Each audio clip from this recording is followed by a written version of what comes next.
apakah fasilitas pendidikan di Provinsi Jawa Timur itu sudah merata? Secara jujur memang belum merata. Inilah yang harus menjadi perhatian pemerintah juga. Kita ini kan wakil rakyat, Mbak. Jadi harus mewakili apa yang menjadi keluhan rakyat, yang dibutuhkan rakyat, dan itu menjadikan prioritas yang utama. Sekolah swasta sama negeri itu kok beda ya fasilitasnya? Kenapa ya Pak ya? Tidak ada keseimbangan antara jumlah lulusan SMP atau sederajat dengan kebutuhan yang diterima. Kadang-kadang guru itu banyak lebih fokus senang di kota saja. Sementara mereka kalau sudah misi punya untuk sebagai seorang pendidik ditempatkan dimanapun, itu kan sebenarnya harus dia lakukan. Juga guru itu belum tentu mereka kadang-kadang langsung fokus untuk terjun. Oh nih ya, orang nggak mampu tapi pengennya sekolahnya di Putra gitu. Oh, jadi jangan bermindsetkan sekolah negeri itu jelek, apalagi tidak mumpuni. Enggak gitu semuanya ya Pak ya. Semuanya rata.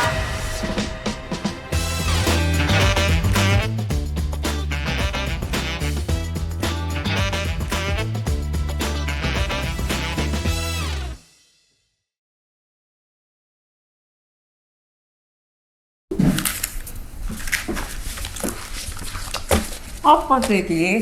Kok berantakan aja sih? Duh Kak, mesti kayak gini. Kenapa sih? Biasanya yo gak ngene-ngene nemen loh kalau berantakan iki. Udah masih kira?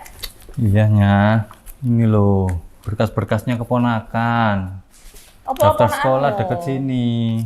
Terus? Minta tolong sama saya buat daftar sekolah, buat bantu ngurusin.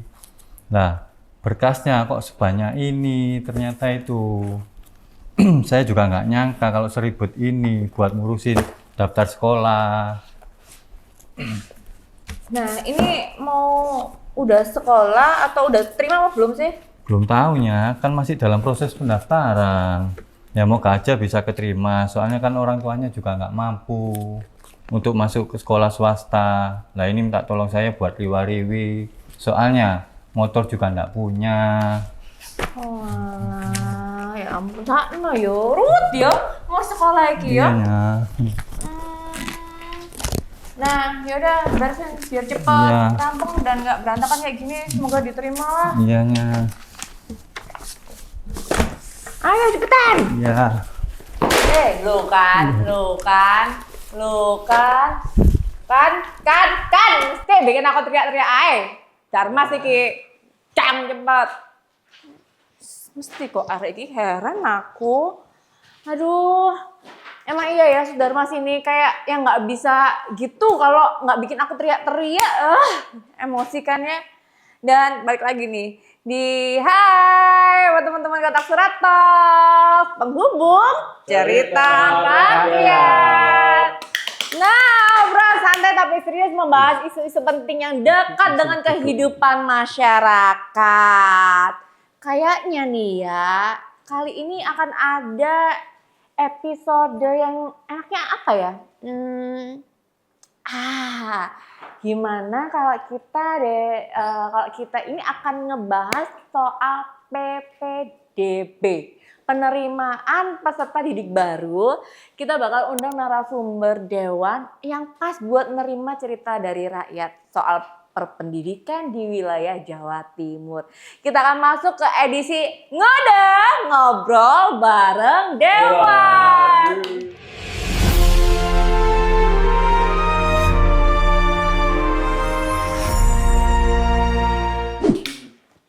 Dewannya belum ada. Kita langsung tampilin, kita datangkan langsung yuk. Celing! Wih! Tiba-tiba muncul. Luar biasa sekali. Magico. Ini podcast apa sih? Ini podcast apa?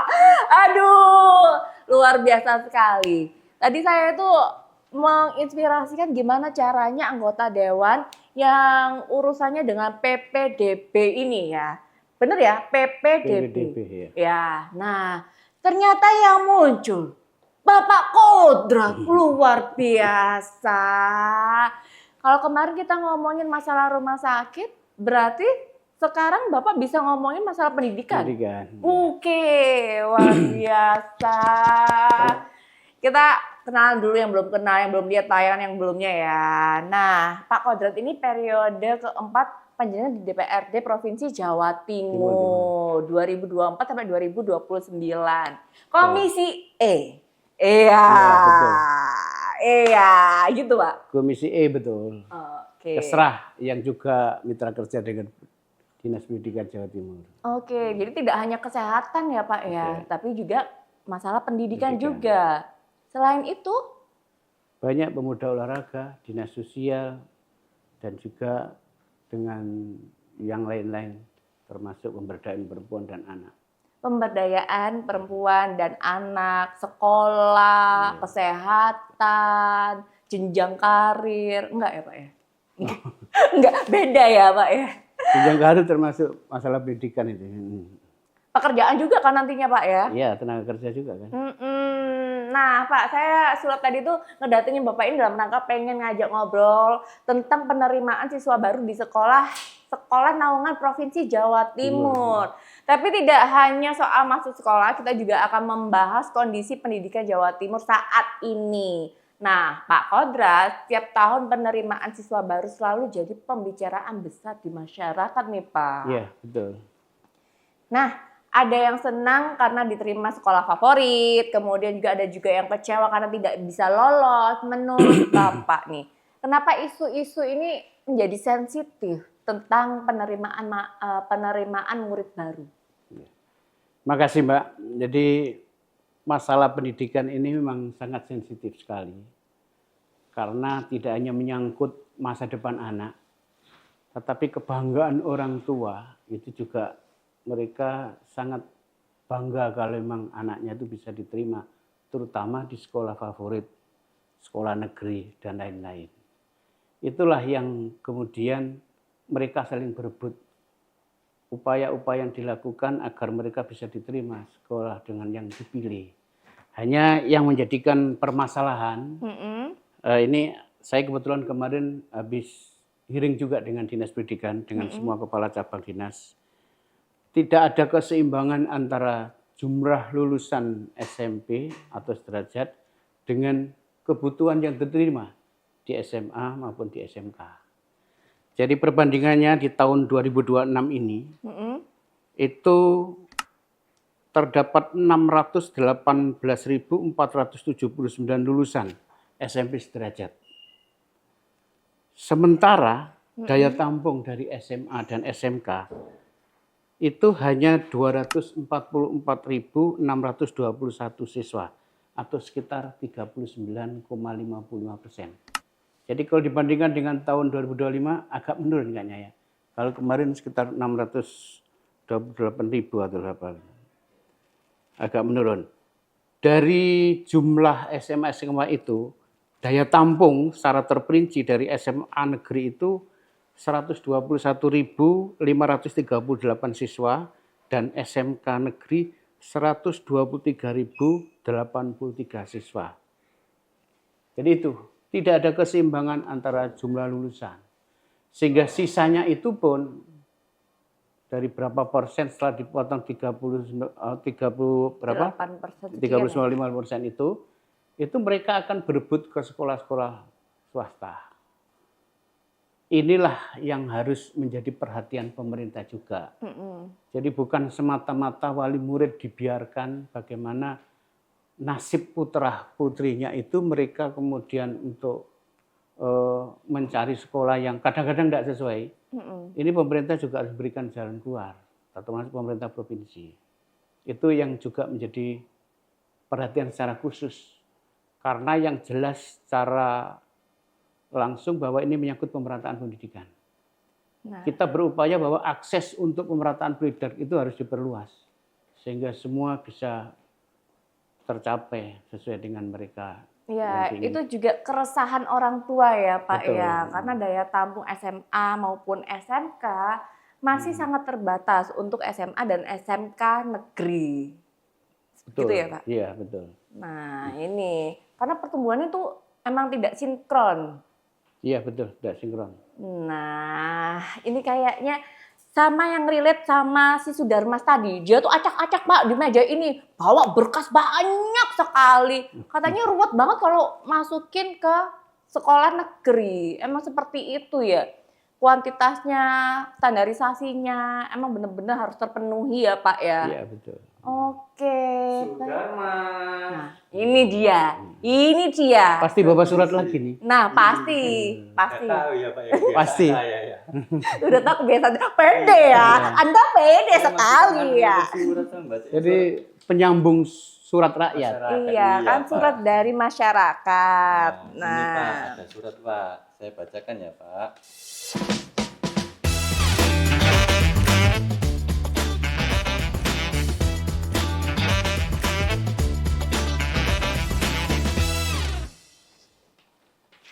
Halo kotak surat, halo. saya Suratmi warga Gresik. Dapil saya ini. Dapilnya jenengan. Orang tua yang sedang bingung soal pendaftaran sekolah anak. Setiap penerimaan siswa baru, aturannya terasa rumit. Ada zonasi, kuota, dan persaingan yang bikin kami takut anak tidak diterima di sekolah negeri. Sementara kalau harus masuk sekolah swasta, kami tidak punya biaya yang cukup untuk bayar uang sekolah dan kebutuhan lainnya.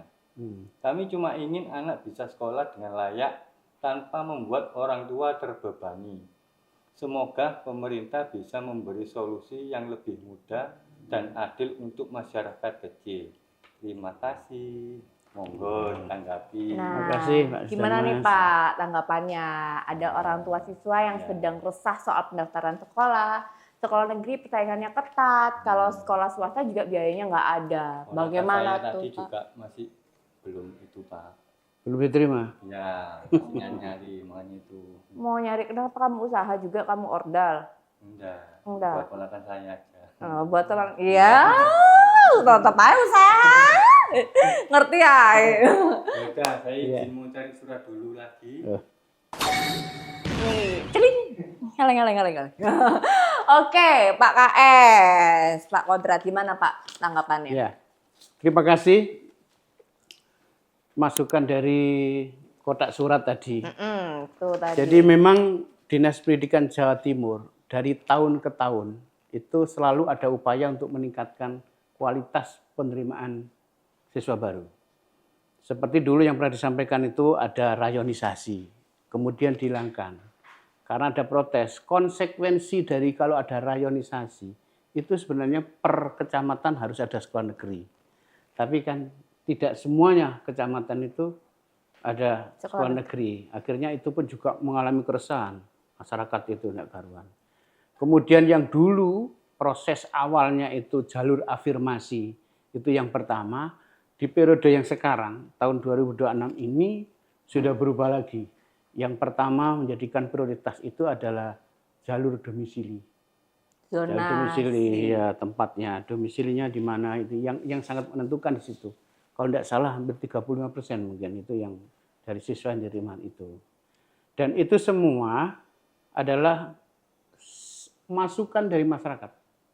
Jadi setiap tahun selalu ada plus minus. Ya, kita tahu bahwa setiap kebijakan apapun pasti ada plus minusnya. Tapi kita berupaya sesuai dengan harapan masyarakat. Untuk masalah-masalah yang masih menjadi mendasar ini adalah terutama kadang-kadang sekolah swasta yang kadang-kadang mereka tidak punya biaya. Betul. Kan kita tadi seperti yang disampaikan Sudarmas. Mbak Sudarmas tadi. Ada kebijakan Provinsi Jawa Timur itu untuk mereka yang tidak bisa diterima. Dan kebijakan ini pun selalu menjadikan perhatian kita bahwa untuk masyarakat miskin yang memenuhi desil 1 sampai 4 itu ada beasiswa. Ada beasiswa untuk masuk di sekolah swasta agar mereka mendapatkan keringanan. Oh, Mereka keringanan ya. Keringanan. Mereka ada beasiswa dan supaya dapat keringanan untuk siswa itu.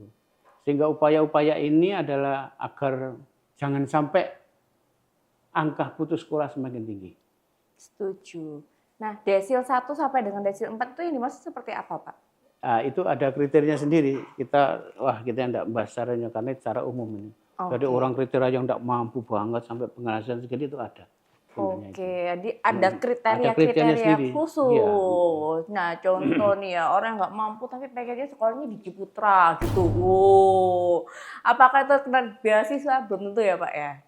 Nah, Apakah nanti dari Pemprov sendiri yang menentukan sekolah swasta itu? betul. Pemprov Oh. akan melihat dari kondisi sekolah juga. Oh, jadi yang menentukan adalah dari Pemprovnya ya, Pak ya? Iya, paling itunya.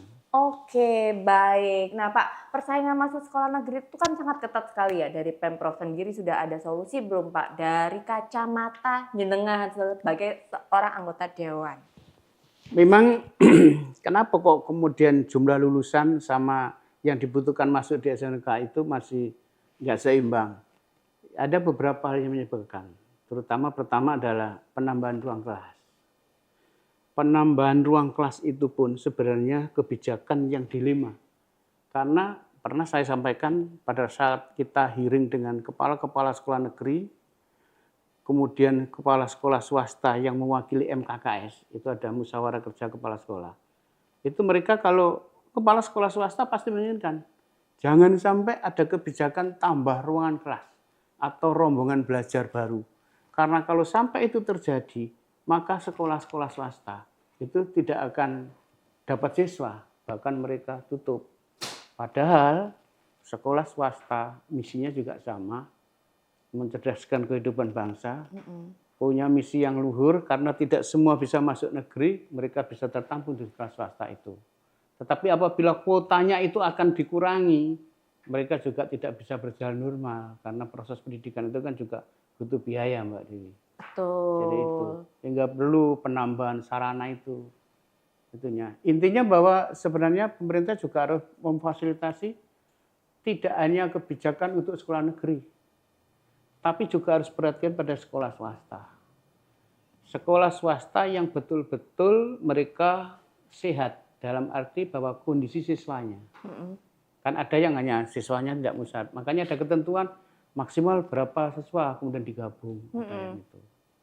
Pernah dulu. Nah, kalau kita bicara tentang kondisi sekolah saat ini ya Pak ya, apakah fasilitas pendidikan di Provinsi Jawa Timur itu sudah merata? Secara jujur memang belum merata. Secara jujur memang belum merata dan kelihatannya juga memang dalam tahap bagaimana upaya pemerintah provinsi untuk itu bisa tercapai. Terutama di daerah-daerah terpencil dan daerah-daerah kepulauan. Waktu itulah ada perbedaan sendiri. Makanya kalau Mbak Dei tanya, apakah mungkin juga ada perbedaan Pak untuk sekolah yang di kota dan desa? Jelas berbeda. Karena dalam taraf perkembangan zaman itu pun di sekolah yang di kota, ada yang sudah smart school, sarana laboratoriumnya sudah mencukupi, sarana-sarana pendukung yang lain, ekstrakurikulernya juga sudah sangat istimewa. Sementara di daerah masih belum, meskipun sama-sama sekolah negerinya. Untuk itulah saya juga mengharapkan yang paling juga sangat menentukan adalah distribusi guru. Distribusi guru itu sangat menentukan karena apa? Kadang-kadang guru itu banyak lebih fokus senang di kota saja. Sementara mereka kalau sudah misi punya untuk sebagai seorang pendidik ditempatkan dimanapun, itu kan sebenarnya harus dia lakukan. Ini yang menurut saya masih kadang sulit. Oke, nah kalau ini tentang fasilitas umum dan juga soal krisis tenaga pengajar yang sudah menjadi rahasia umum tentunya ya kan Pak. Bahkan kemarin juga ada berita satu atau beberapa sekolah yang akhirnya kepala sekolahnya ikut ngajar karena nggak ada guru. Gimana menurut sampean Pak? Ya betul. Saya pernah juga di periode pertama itu bahkan masih semangat anggota dewan. Sekarang masih semangat. Tapi pada saat kita sidak ke sekolah di daerah yang memang terpencil, itu ada sekolah. Waktu itu masih belum ada khusus SMA, SMK yang tangannya provinsi. Semuanya masih ada urusan dengan provinsi. Ada SD itu yang PNS-nya hanya kepala sekolahnya. Yang lain guru bantu, guru honorer. Honorer. Iya. Jadi iya, distribusinya ini berarti. Yang tidak seimbang. Yang tidak seimbang. Bahkan kadang-kadang, ya ini prosesnya juga tidak lepas dengan kondisi kepala daerah yang bersangkutan. pemerataan guru ini menentukan juga pemerataan kualitas pendidikan. Betul, setuju sekali saya Iya. Pak, ya kan. Hanya kadang-kadang ya itu, guru kadang-kadang mereka lebih fokus senang di kota Daripada harus ke daripada daerah yang ke daerah terpencil. Iya. Nah, Gitu. mungkin Pak KS bisa menceritakan pernah nggak turun lapangan, sidak, ada kasus tentang pendidikan di daerah-daerah terpencil yang notabene yang kita masyarakat umum tidak mengetahui secara benar. Pernah, tapi saya tidak perlu menyebutkan daerahnya karena jadi ini memang kejadian. Ada guru yang diterima di PNS, kemudian mereka ditempatkan di daerah terpencil.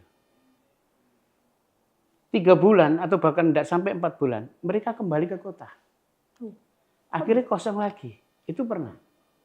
Saya menanyai langsung kepada kepala sekolahnya. Bahkan mereka tidak tahu. Loh, kok bisa terjadi seperti itu? Ya buktinya ada itu Pak. Ada seperti ini sehingga kosong lagi. Oh bisa ya. Itu periode pertama saya 2009 itu. Tapi kayaknya sekarang hal-hal seperti itu menjadi perhatian khusus. Tidak mungkin bisa. Karena apalagi sekarang dengan kita lebih fokus bahwa provinsi menangani SMA, SMK termasuk dengan SLB-nya itu melalui cabang dinas. Setiap permasalahan-permasalahan yang menyangkut lembaga pendidikan di SMA, SMK itu pasti beliau akan tahu sendiri sebelum sampai ke provinsi. Bahkan kami dari Komisi E sendiri hampir tiap berapa bulan selalu mengontrol, kita merapat koordinasi dengan seluruh cabang dinas, mengevaluasi kinerja. Selain kita turun ke dapil, jadi kita turun ke dapil atau ke daerah mana, ke cabang dinasnya, permasalahan apa yang terjadi, karena kondisi daerah jelas tidak sama. Nah, hanya ya memang permasalahan-permasalahan kecil ada, tapi sekarang sudah dalam proses penyelesaian. Karena peralihan dari sekolah SMA, SMK, SLB ke provinsi itu kan hanya beberapa tahun gitu. Masih ada beberapa yang menyangkut mengenai status tanah, kadang-kadang status tanah yang dulunya milik kabupaten, kemudian sekarang kok ditempati provinsi, milik provinsi, mereka kadang-kadang minta ganti rugi atau minta, dan itu kita berusaha untuk mengatasi. Karena selama untuk kepentingan masalah pendidikan, maka kita tidak mempersulit upaya-upaya yang dilakukan Pemprov yang sekiranya itu adalah untuk masalah-masalah yang dibutuhkan oleh masyarakat. Nice. Itu tantangan sebagai seorang anggota dewan ya Pak Betul, ya. iya. Itu adalah pemberkasan tanah yang harusnya Iya. itu untuk mencerdaskan anak bangsa, janganlah dipersulit. Kalau misalkan Pak KS sendiri pernah nggak ke daerah-daerah tertentu yang benar-benar terpencil gitu, bisa diceritakan sedikit nggak sih Pak? Daerah yang benar-benar yang pernah Pak KS datangi dan ternyata tidak sesuai dengan yang seharusnya dan semestinya. Kalau masalah itu, ya kalau sekarang kayaknya tidak ada. Karena hampir setiap sekolah, permasalahan sekecil apapun itu kadang-kadang mereka sudah disampaikan oleh cabang dinas sudah tahu. Sehingga mereka menyampaikan beberapa hal termasuk kelemahannya, kekurangannya itu. Paling tidak ya hanya kekurangan guru. Makanya kita selalu mendorong distribusi guru ini harus segera itu. Karena apa? Setiap tahun pasti ada yang pensiun. Kemudian juga guru itu belum tentu mereka kadang-kadang langsung fokus untuk terjun ke itu. Sehingga masih sekarang ada kepala sekolah yang masih PLT dan seterusnya. Ini kan butuh proses. Tapi yang jelas semua itu bisa teratasi karena kita selalu koordinasi. Dan kepala dinas selalu melaporkan beberapa hal yang menyangkut masalah-masalah yang memang sangat menjadi perhatian khusus bagi anggota dewan. Karena kita ini kan wakil rakyat, Pak. Jadi harus mewakili apa yang menjadi keluhan rakyat, yang dibutuhkan rakyat, dan itu menjadikan prioritas yang utama. Benar sekali, saya setuju nih Pak. Apalagi untuk mencerdaskan anak bangsa, keturunan kita, jangan sampai keterbelakangan. Di Cina udah kurikulumnya beda sama di Beda, Indonesia ya. kan jauh sekali ya Pak ya. Nah, kalau misalkan di daerah-daerah terpencil, apalagi luar pulau yang aksesnya itu sangat amat jauh, mungkin sarana dan prasarana apa yang sudah diberikan oleh anggota dewan seperti Pak KS dan juga pemerintah Jatim, Pak? Anggota dewan memang ada ya, ada mereka ibaratnya itu untuk sekolah swasta tapi kalau sudah menyangkut masalah semua kebijakan dari Dinas Pendidikan, kita ya hanya mengusulkan saja. Mengusulkan agar perhatian secara khusus termasuk fasilitas dari sekolah itu sendiri. Fasilitasnya itu kadang-kadang sarananya itu masih kurang. Dan itu harus diberi perhatian, karena beda dengan yang di perkotaan. Kalau di perkotaan itu. Nah, langkah rekomendasi apa yang sudah pernah diambil DPRD untuk meningkatkan kualitas pendidikan di Jawa Timur, Pak? Memang ada beberapa langkah. Yang pertama itu peningkatan SDM. Tenaga pengajar harus mendapatkan satu perhatian secara khusus. Kemudian yang kedua, sarana-sarana yang sangat dibutuhkan, terutama yang kaitan untuk praktek. Sekolah swasta terutama. Sekolah swasta ini karena berkaitan dengan kebutuhan industri, maka mereka butuh alat praktek yang sangat memenuhi syarat.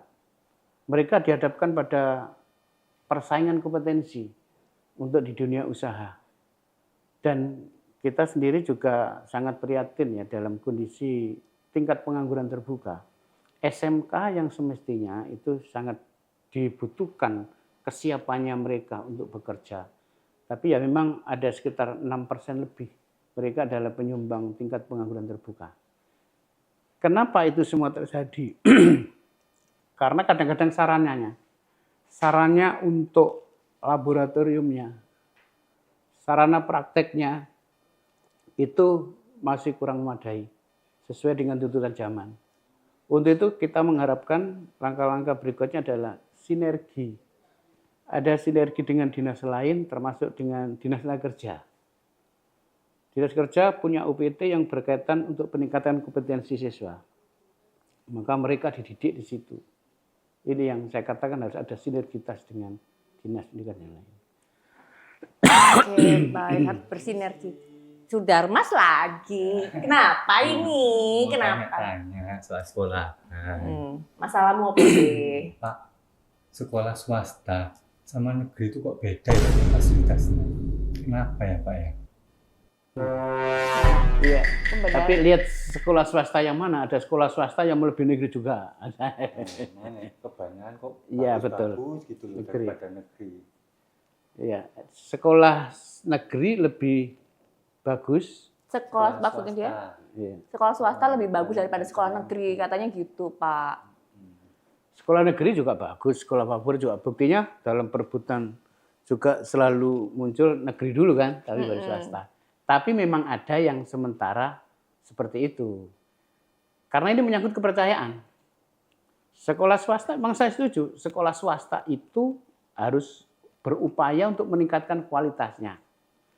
Hampir minimal harus sama lah dengan negeri. Syukur kalau bisa sama, syukur harus ada prioritas negeri, unggulan lain. Kenapa?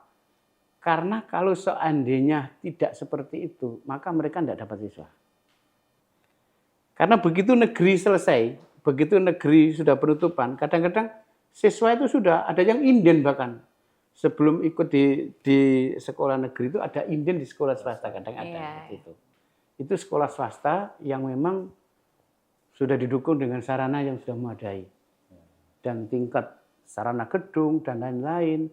Yang kadang-kadang biayanya juga besar. Tapi masyarakat juga masih ada yang seperti itu. Tetapi sekolah negeri, ya karena kita juga berupaya peningkatan kualitas di sekolah itu agar sangat menjadikan favorit. Bahkan sekarang supaya tidak mengelompok favoritnya di sekolah ini saja, itu kan ada upaya program pemerintah untuk supaya disebar tingkat penyebaran itu. Jadi itu Pak. Oke, sudah puas nggak sama jawabannya Pak KS? Sementara ini puas. Saya mikir lagi buat cari-cari pertanyaan lagi. Baik, ya, angel iki. Angel iki. Oke. Saya izin dulu. Terima kasih Mas. Baik, itu tadi kan pertanyaan dari Sudarmas ya Pak ya mengenai perbedaan sekolah negeri dan juga swasta. Kalau di Surabaya sendiri kita tahu ya Pak, kalau di kota kebanyakan kalau orang memikir atau memilih sekolah swasta, berarti mereka tuh udah bermindsetkan sekolah swasta lebih bagus untuk fasilitas dan prasarananya. Betul begitu ya Pak ya? Ya itu di perkotaan memang seperti itu. Nah, kalau Jawa Timur juga dikenal punya banyak sekolah dan siswanya berprestasi ya Pak ya? Ya betul.